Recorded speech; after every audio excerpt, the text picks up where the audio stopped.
El día en que mis padres, sin consulta previa, sentenciaron que yo debía hacerme cargo de la hipoteca de mi hermana, no hubo petición alguna, simplemente, lo comunicaron como un hecho consumado. Era un domingo por la tarde, un escenario que solía ser para la convivencia familiar. Nos encontrábamos reunidos alrededor de la mesa familiar, el mismo epicentro de incontables comidas donde, a lo largo de los años, se habían tejido constantes comparaciones entre mi hermana Clara y yo. Clara, la frágil, la que siempre requería auxilio, la eterna víctima de la mala fortuna. Y yo, Laura, la responsable, la estable, la que, según la narrativa familiar, siempre podía con todo y más. Hemos estado pensando, comenzó mi padre, con ese carraspeo que precedía las decisiones importantes. Clara está atravesando una situación muy delicada con la casa. Mi madre asintió, su rostro una máscara de dramatismo contenido. El banco la está presionando. No queremos bajo ningún concepto que pierda su hogar. Dirigí mi mirada hacia mi hermana. Sus ojos estaban ligeramente humedecidos, pero no mostraba atisbo de sorpresa, como si ya conociera de antemano el guión de aquella escena. ¿Y qué relación tiene eso conmigo? Pregunté con una calma que me sorprendió a mí misma. Mi madre mantuvo mi mirada, su voz revestida de una lógica implacable. Tú tienes un buen trabajo, Laura. No tienes hijos. Es, sencillamente, lógico que ayudes. La palabra lógico me atravesó el pecho como una aguja helada, perforando cualquier vestigio de mi propia autonomía. ¿Ayudar? ¿Cómo? Articulé, la incredulidad apenas contenida. Mi padre, sin decir más, deslizó una carpeta de documentos sobre la mesa de madera. Solo sería asumir la hipoteca hasta que Clara logre estabilizar su situación.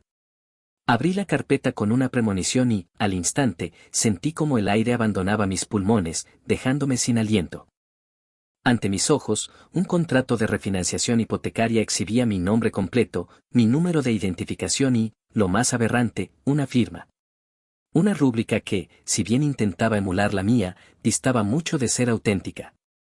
Levanté la vista lentamente, mi voz apenas un susurro cargado de incredulidad y furia contenida. Yo no firmé esto. Un silencio sepulcral cayó sobre la sala, denso y pesado como una losa. Clara evitó mi mirada por completo. Bueno, murmuró mi madre, con un tono displicente. Técnicamente, es solo un trámite familiar. Eso es fraude, respondí, mi voz inquebrantable a pesar del temblor interno que me sacudía. Mi padre frunció el ceño, su expresión una mezcla de reproche y autoridad. No exaggeres, es tu hermana. Precisamente por eso, repliqué, la indignación subiendo por mi garganta, no deberían haberme hecho esto. Mi madre, con un cambio de tono brusco y el habitual veneno en sus palabras, espetó, siempre has sido egoísta. Clara nunca ha tenido tu estabilidad. Egoísta. La palabra favorita de mi familia, su arma recurrente cada vez que osaba pronunciar un no. Me levanté de la mesa, la decisión cristalina en mi mente. No voy a pagar esa hipoteca. Y voy a hablar con el banco. Mi padre golpeó la mesa con un puño cerrado, aunque sin fuerza. Si haces eso, destruirás a tu hermana. Lo miré directamente a los ojos, sin parpadear. Yo no falsifiqué una firma. Esa noche, el sueño me fue esquivo. Revisé cada documento, cada línea del contrato, obsesivamente. La firma, una imitación torpe y forzada, se inclinaba ligeramente hacia la derecha, mientras que la mía siempre caía, con un trazo natural, hacia la izquierda. Un detalle insignificante para cualquier observador externo, pero una revelación abrumadora para mí. A la mañana siguiente, no dudé en llamar al banco. Me confirmaron que el contrato ya estaba registrado, grabado en sus archivos. Mi nombre, oficialmente, estaba vinculado a una deuda que no había contraído. Una mezcla de rabia ardiente y traición lacerante me invadió, indescriptible. No era solo la implicación monetaria, era la demoledora certeza de que mis propios padres habían decidido, sin consultarme, que mi estabilidad y vida financiera eran un mero recurso disponible a su conveniencia. Pocos días después, el cartero me entregó una notificación judicial que me heló la sangre, el banco iniciaba un procedimiento legal por falta de pago, y mi nombre, Laura Martínez, aparecía como la responsable principal de aquella deuda. Ya no había vuelta atrás. Sin otra opción, presenté una demanda formal por falsificación. Cuando el caso finalmente llegó al juzgado, ingenuamente creí que lo peor había quedado atrás, que lo más difícil ya estaba superado. Sin embargo, no estaba en absoluto preparada para lo que iba a ocurrir en aquella sala. El juez tomó el documento, lo examinó con detenimiento durante varios segundos, y luego levantó su mirada hacia mí.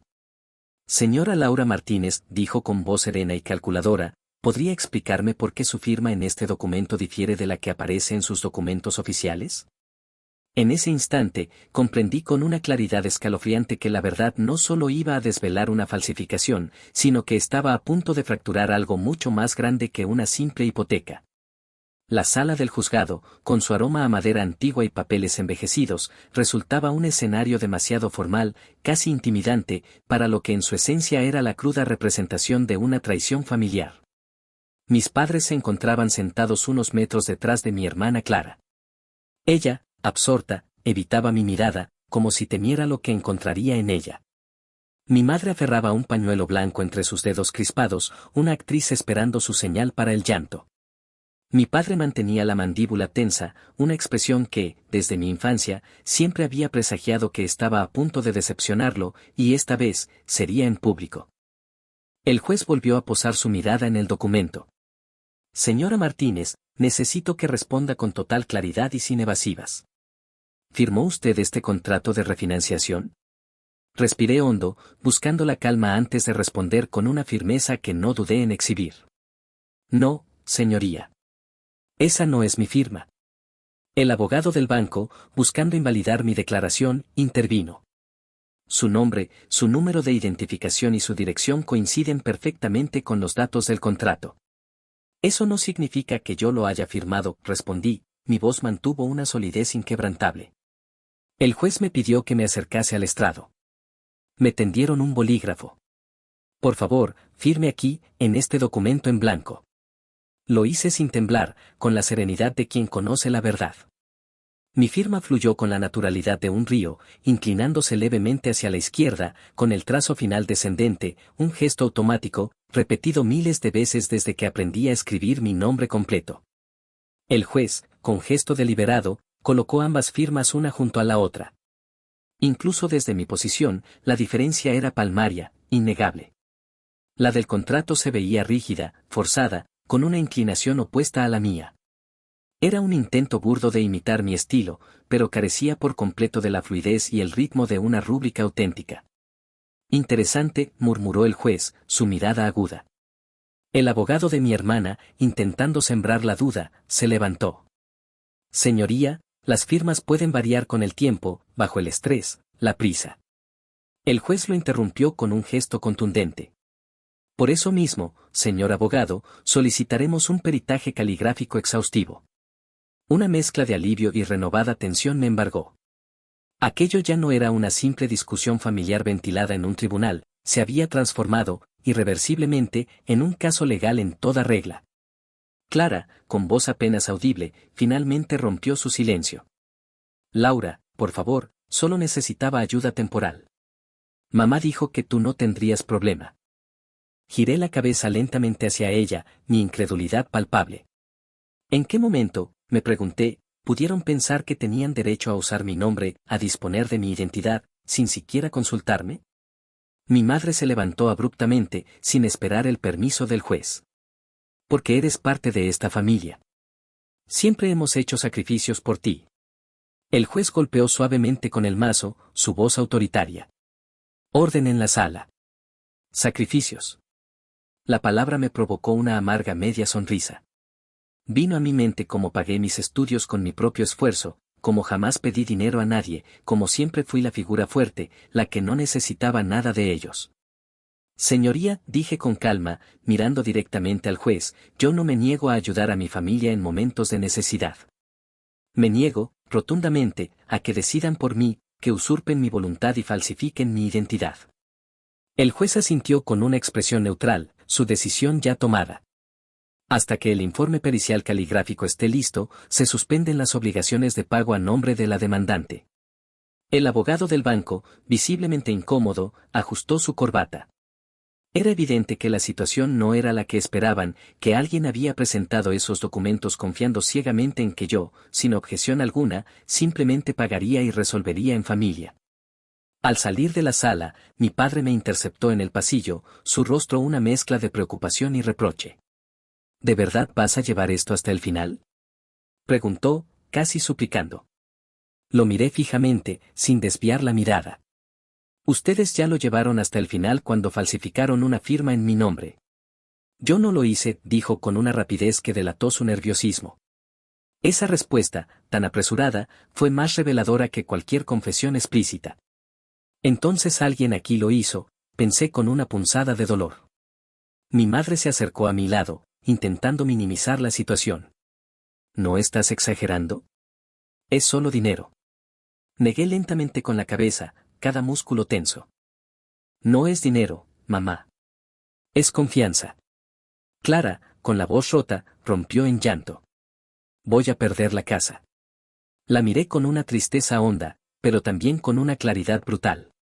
Yo no te puse en esa situación, Clara. Esa noche, de regreso en la quietud de mi apartamento, mientras revisaba meticulosamente mis documentos personales, encontré algo que me heló la sangre, mi antiguo talonario de cheques. Faltaban varias hojas, un detalle que, inexplicablemente, no había notado antes. Y entonces, como un relámpago, un recuerdo asaltó mi mente. Semanas antes, mi madre me había pedido acceso a mis documentos, con la excusa de organizar unos papeles del seguro. De repente, todas las piezas encajaron con una frialdad matemática. No era solo una firma falsa, era algo mucho más elaborado, más planificado, una estrategia cuidadosamente urdida. 2 días después, recibí la llamada del perito calígrafo. Su tono, grave y profesional, resonó en mi oído. Señora Martínez, existen irregularidades claras en la firma, pero hay algo adicional que debe saber. Su siguiente frase, lo supe en ese instante, cambiaría por completo el rumbo de todo el caso. El perito calígrafo me había citado en su oficina, un espacio ordenado y sobrio, 2 días después de aquella audiencia preliminar. Era un hombre de movimientos meticulosos, con una voz pausada que infundía seriedad y una mirada analítica que parecía desmenuzar cada detalle. Sobre su escritorio, pulcramente dispuestas, había copias ampliadas de las firmas, la mía, la auténtica, y la grotesca imitación que figuraba en el contrato hipotecario. Señora Martínez, comenzó, sin preámbulos, puedo afirmar con un alto grado de certeza que la firma del contrato hipotecario no fue realizada por usted. Sentí que el aire, que me había faltado por tanto tiempo, regresaba a mis pulmones, llenándome de una esperanza cautelosa. ¿Está completamente seguro?, pregunté, mi voz apenas un hilo. Sí. La presión del trazo es marcadamente distinta. La inclinación es opuesta a la suya y presenta temblores inherentes a alguien que intenta imitar un modelo, no a quien escribe con naturalidad. Pero eso, señora Martínez, no es lo más relevante. Fruncí el ceño, mi curiosidad superando la ansiedad. ¿Qué quiere decir? El perito deslizó otra hoja hacia mí, revelando diagramas y anotaciones. La firma, explicó con énfasis, fue practicada, ensayada, varias veces antes de plasmarse en el documento final. Mi corazón dio un vuelco, un frío escalofrío recorriéndome la espalda. ¿Cómo lo sabe? Hemos detectado patrones repetitivos. Pequeñas correcciones en la curva de la L, intentos fallidos en el trazo final de Martínez. Esto no fue improvisado, señora. Fue ensayado, practicado con esmero. La palabra ensayado resonó en mi cabeza, martillando mis sienes. No fue un impulso del momento, un acto desesperado. Fue meticulosamente planeado. ¿Hay algo más?, logré preguntar, mi voz apenas un hilo. El perito añadió, la tinta utilizada, aunque coincide con un tipo de bolígrafo común, presenta microvariaciones que sugieren que el documento no fue firmado en la fecha indicada. Probablemente, fue firmado días antes y fechado posteriormente. Salí de aquella oficina con una mezcla abrumadora de indignación, rabia y una claridad desgarradora. Esto ya no era solo una cuestión económica, un simple desacuerdo familiar, era, en toda su crudeza, una manipulación cuidadosamente diseñada, una trampa tendida con premeditación. Mi abogado, con la evidencia en mano, presentó el informe pericial ante el juzgado. La nueva audiencia fue fijada para la semana siguiente, y cuando volví a entrar a la sala, la atmósfera era palpable y diferente, cargada de una tensión densa. Mis padres no parecían tan seguros de sí mismos como antes, la fachada de control se había agrietado. Clara, con la mirada fija en el suelo, evitaba cualquier contacto visual. El juez leyó el informe en silencio durante varios minutos, su expresión inmutable. El peritaje, dijo finalmente, su voz grave, indica una falsificación deliberada.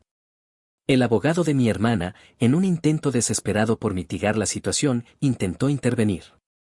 Señoría, mi clienta actuó bajo una inmensa presión emocional. La intención nunca fue perjudicar a la señora Martínez. El juez levantó la vista de los papeles, sus ojos fijos en el abogado. La intención, sentenció con frialdad, no elimina la naturaleza de un delito. Mi padre se puso de pie abruptamente, con una voz que intentaba sonar convincente pero temblaba ligeramente. Fue un malentendido. Solo queríamos evitar que Clara perdiera su hogar. Lo miré con incredulidad, una amargura profunda en mi pecho. ¿Y pensaron, cuestioné en silencio, que destruir mi estabilidad financiera era la solución más lógica? Mi madre, sin poder contenerse más, comenzó a llorar abiertamente. Siempre has sido la fuerte, Laura. Pensamos que tú podrías soportarlo. Esa frase, desprovista de malicia quizás, fue más dolorosa, más hiriente, que la falsificación misma. Ser fuerte, respondí, mi voz gélida, no significa ser reemplazable o un recurso ilimitado. El juez volvió a pedir orden en la sala, su paciencia visiblemente mermada. ¿Quién presentó físicamente el documento al banco? Preguntó con una firmeza que no admitía réplicas. Hubo un silencio largo y opresivo. Clara, con los ojos cerrados, apenas susurró. Fui yo. Mi madre soltó un sollozo ahogado. Pero papá me ayudó con los papeles, añadió Clara en voz baja, una confesión que lo implicaba directamente. En ese momento, sentí que algo dentro de mí se rompía de manera definitiva, una fractura irreversible. No era sorpresa, era la confirmación, la validación de mis sospechas más dolorosas. El juez tomó nota, su expresión seria. Estamos, por lo tanto, ante una posible falsificación y suplantación de identidad. Esto podría tener graves consecuencias penales. El abogado del banco, percibiendo el giro peligroso que tomaba el caso, solicitó una pausa. La entidad financiera, sin duda, no quería verse involucrada en un escándalo mayor que dañara su reputación. Durante el receso, mi padre se acercó a mí, su voz ahora más conciliadora, casi desesperada. Laura, si retiras la demanda, podemos arreglarlo en familia. Podemos solucionarlo. Lo miré fijamente, mi resolución inquebrantable. Ya intenté arreglarlo en familia, papá. Precisamente por eso estoy aquí, en un juzgado. Clara, por primera vez en toda la audiencia, levantó su mirada hacia mí, sus ojos llenos de sorpresa y reproche. No pensé que llegarías tan lejos, murmuró. Yo tampoco pensé que ustedes llegarían tan lejos primero, respondí, la amargura en mi voz tan palpable como la suya.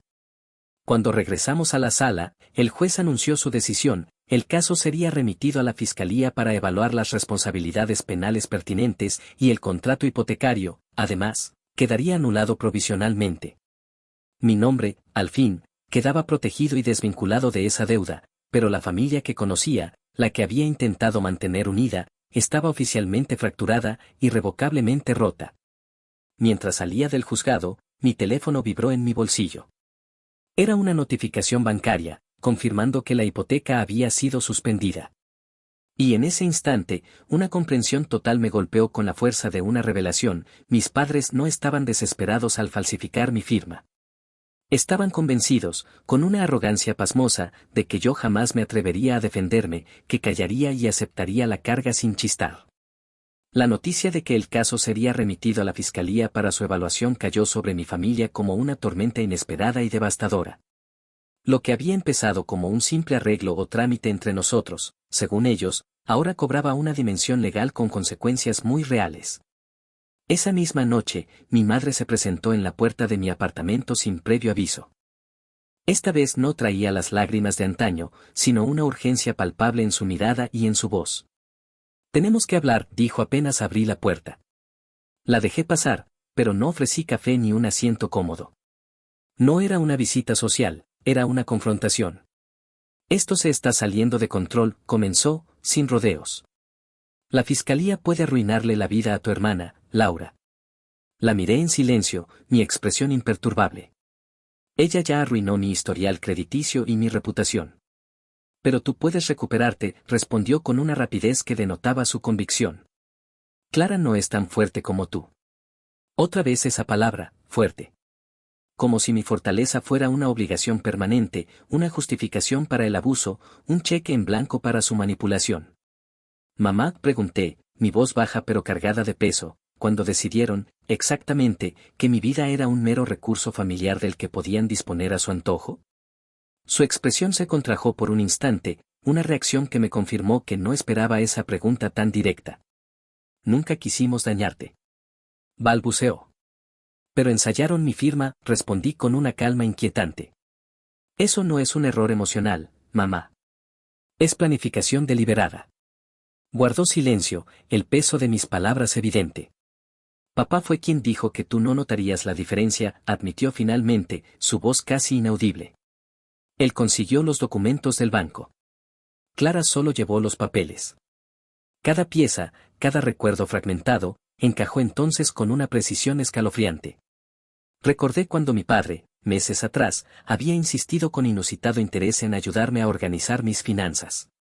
Recordé cómo tomó fotos de mis documentos, por si acaso, dijo. No fue desesperación, fue puro cálculo, una estrategia fría y premeditada. ¿Y tú, mamá?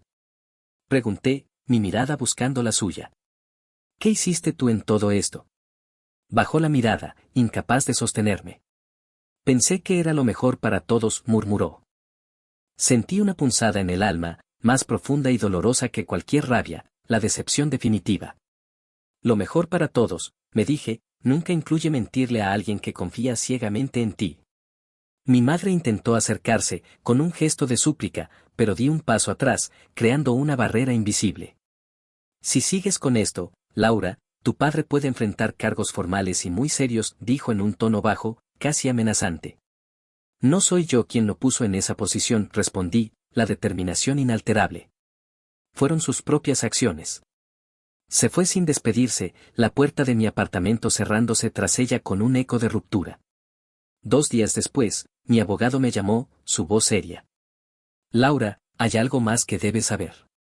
Hemos revisado a fondo el expediente completo del banco. La hipoteca original de tu hermana ya estaba en mora, en situación de impago, mucho antes de la supuesta refinanciación. ¿Cuánto tiempo? Pregunté, conteniendo la respiración. Casi 1 año, respondió. Me quedé en silencio, el peso de esa revelación aplastándome. Eso significa, continuó mi abogado, que no fue una decisión impulsiva, un acto desesperado de último minuto. Fue una estrategia bien calculada para trasladar la deuda y evitar un embargo inminente. Sentí que el suelo desaparecía bajo mis pies. Durante 1 año entero, mis propios padres y mi hermana habían planificado meticulosamente usar mi identidad para salvar la casa de Clara. No era una solución temporal, no era un favor, era un rescate financiero permanente a mi costa. La siguiente audiencia, aunque breve, fue contundente y lapidaria. El fiscal confirmó que existían elementos suficientes, contundentes e irrefutables, para investigar formalmente la falsificación de firma y la suplantación de identidad. El juez, con su mirada ahora severa, se dirigió directamente a mi padre. Señor Martínez, la evidencia presentada sugiere su participación activa y consciente en la obtención y presentación de documentación falsa ante la entidad financiera. Mi padre, siempre tan seguro de sí mismo, parecía encogerse, más pequeño y vulnerable. Solo quería proteger a mi hija, señoría, murmuró, la voz quebrada. El juez respondió con una firmeza implacable que resonó en cada rincón de la sala, proteger a un hijo no implica, bajo ningún concepto, perjudicar deliberadamente a otro. Esa frase, con su carga de verdad innegable, se grabó a fuego en mi memoria y en la de todos los presentes. Clara comenzó a llorar de nuevo, un sollozo quedó. No pensé que papá tendría problemas legales, susurró, con un tono de sorpresa ingenua. La miré con una serenidad que no sabía que poseía, una calma nacida de la desilusión. Yo tampoco pensé que ustedes falsificarían mi firma. Cuando salí del tribunal esa tarde, el aire de la calle parecía distinto, más frío y, a la vez, extrañamente más claro. Mi teléfono vibró en mi mano. Era un mensaje de mi padre: podemos solucionarlo. Retira la denuncia. Te compensaremos. Leí el mensaje varias veces, las palabras vacías, huecas. Compensar. Como si la confianza, una vez rota, tuviera un precio monetario. Como si los meses de ansiedad torturante, las noches sin dormir y el miedo constante a perder mi estabilidad financiera pudieran reducirse y saldarse con una simple transferencia bancaria. Apagué el teléfono, la decisión ya tomada. Por primera vez, entendí con absoluta lucidez que no estaba defendiendo solo mi dinero o mi patrimonio, estaba defendiendo mi identidad, mi dignidad y algo esencial dentro de mí. Sabía que la siguiente audiencia no solo definiría responsabilidades legales ineludibles, sino que sellaría, para siempre, el futuro de mi relación con ellos. La audiencia final llegó más rápido de lo que imaginé, el tiempo un torbellino implacable. Durante semanas, había intentado prepararme emocionalmente para este momento, pero no existe manual ni guía para la experiencia de ver a tu propia familia sentada frente a un juez, esperando una decisión que podría cambiarlo todo, de forma irrevocable. La sala estaba en un silencio denso y expectante cuando entramos. Esta vez no había lugar para el dramatismo exagerado, ni para las lágrimas estratégicas, solo una tensión palpable, casi asfixiante. El fiscal presentó un resumen claro y contundente de los hechos, sin dejar lugar a interpretaciones erróneas. Los cargos eran inequívocos: falsificación de firma, suplantación de identidad y presentación deliberada de documentación alterada ante una entidad financiera. No había espacio para ambigüedades o atenuantes. Mi padre evitaba mirarme a toda costa, su rostro gris y demacrado. Clara parecía agotada, su mirada perdida en la distancia, como si por fin hubiera comprendido la magnitud y la gravedad de lo que había hecho, y las consecuencias de sus actos. El juez habló con una voz firme e inconfundible, cortando el aire de la sala. La evidencia presentada demuestra de manera irrefutable que la señora Laura Martínez no firmó el contrato en cuestión. Por lo tanto, el documento queda anulado oficialmente. Cualquier obligación financiera asociada a él queda sin efecto inmediato para la demandante. Sentí que una presión invisible y abrumadora abandonaba mi pecho, liberándome. Mi nombre, al fin, quedaba limpio y mi reputación restaurada, pero aún faltaba la parte más difícil, la sentencia personal y familiar. En cuanto a la responsabilidad penal, continuó el juez, su mirada recorriendo a mis padres. Considerando que no existen antecedentes criminales previos por parte de los acusados y que el daño económico directo no llegó a concretarse gracias a la acción temprana de la demandante, este tribunal opta por una sanción condicional y una multa significativa. Además, se impone la obligación de asumir la deuda hipotecaria original sin posibilidad alguna de transferirla nuevamente a terceros. Clara rompió a llorar sin control. Mi padre cerró los ojos con una expresión de resignación absoluta. No irían a prisión, pero tampoco saldrían indemnes: la justicia, a su manera, había actuado. El juez añadió algo más, con una solemnidad que caló hondo, antes de cerrar la sesión. La confianza, dijo, es un activo infinitamente más valioso que cualquier propiedad material. Cuando se falsifica una firma, no solo se altera un documento legal, se rompe, de manera irreversible, un vínculo fundamental entre las personas. Esas palabras, cargadas de verdad y resonancia, quedaron suspendidas en el aire de la sala, su eco perdurando incluso después de que el mazo golpeara con un chasquido final. Al salir del juzgado, nadie habló durante varios segundos, sumidos en un silencio pesado y lleno de significado. Fue mi padre quien finalmente rompió el silencio, su voz apenas un murmullo. Nunca pensamos que llegarías tan lejos, Laura. Lo miré con una calma impasible, mi respuesta firme.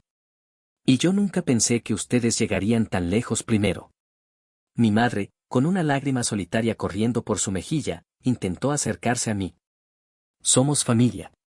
Respiré hondo, buscando las palabras adecuadas que encapsularan la magnitud de la fractura. La familia, dije, mi voz clara y resonante, no se impone. Se respeta. Clara dio un paso tentativo hacia mí, sus ojos hinchados de tanto llorar. Lo siento, dijo, con una sinceridad que nunca le había escuchado. La palabra era simple, tardía, pero por primera vez, me pareció real. La observé durante un largo momento, mis emociones una mezcla compleja de dolor y liberación.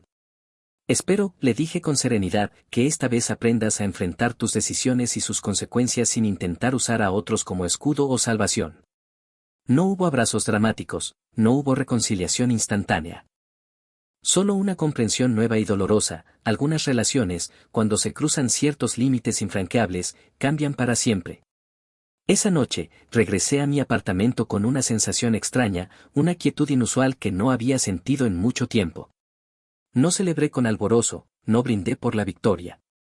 Simplemente, me senté en silencio, dejando que mis pensamientos fluyeran sobre todo lo que había ocurrido, sobre cada detalle del tortuoso camino. Durante años, había sido la hija responsable, la que resolvía todos los problemas, la que siempre decía que sí, la que asumía cargas y responsabilidades que, en verdad, no le correspondían. Pero ese día, en ese juzgado, hice algo radicalmente diferente. Dije no. Y lo sostuve con una firmeza inquebrantable hasta el final, hasta las últimas consecuencias. Semanas después, una carta formal del banco llegó a mi buzón, confirmando la eliminación total de cualquier vínculo contractual con mi nombre. Mi historial crediticio, por fin, permanecía intacto.